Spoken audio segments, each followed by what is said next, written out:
সবাইকে বলছি, দেখেন, আগে তো আমি একটা আপনাদেরকে সবাইকে একটা দিয়েছিলাম, যেটা নাম হলো সুনুপল, মানে কাকাটেল, কিন্তু নাম দিয়েছিলাম সুনুপল। আরেকটা আছে, ওটা হলো সুনো কিপার।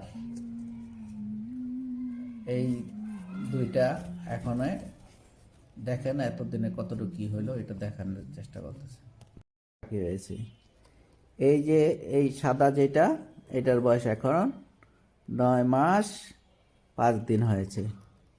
আর আর যেটা সাদা কালো যেটা, ওইটা হলো আমি এইভাবে, এই যে পাক ছিল না, লেজা ছিল না, এভাবে আনছি। কিন্তু এটা অনেক জিদি, হাত দিলেই কামড় দেয়। এখন আমি এটাকে ট্যাম্প করতে পারি নাই, আমি স্বীকার করতে পারি নাই। আমি হাত দিলেই ও আমাকে কামড় দিতে আসে। আস্তে আস্তে এতদিন তো অনেক,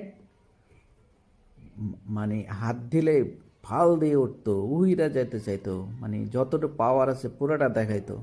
আজকে আলহামদুলিল্লাহ অনেকটা কন্ট্রোলে আসছে। এই যে আমার সাদাটা ধরেছি, ওই আমাকে দেখলে দৌড় দেয়, কিন্তু হয়তো 2-4 দিনের মধ্যে আমার হাতে আসবে।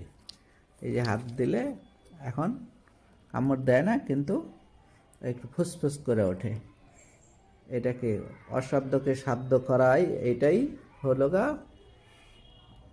মনে হয় মহত্বের কাজ। কিন্তু দেখেন দুইজন, এতদিন দুইজন এক জায়গা দিলে মারামারি করতো, এখন দুইজনে দেখা দেখি করতেছে, কথা চলতেছে। এই দুইজনের কথা চলতেছে, ইনশাল্লাহ পরবর্তীতে ঠিক হয়ে যাবে। হ্যাঁ, আজকে অনেকদিন পরে দুজনকে এক জায়গায় দিয়েছি, এক কাছার মধ্যে দুজনকে রেখেছিলাম। ওইটা হয়তো বয়স একটু কম হবে, 6-7 মাস হবে, কিন্তু ওইটাও আমি এরকমই পাক পর ছাড়াই কিনছি। একটু সস্তা কিনে ফস্তাইতেছি, কিন্তু দেখি ইনশাল্লাহ কি হয়। ইনশাল্লাহ ঠিক হবে ইনশাল্লাহ।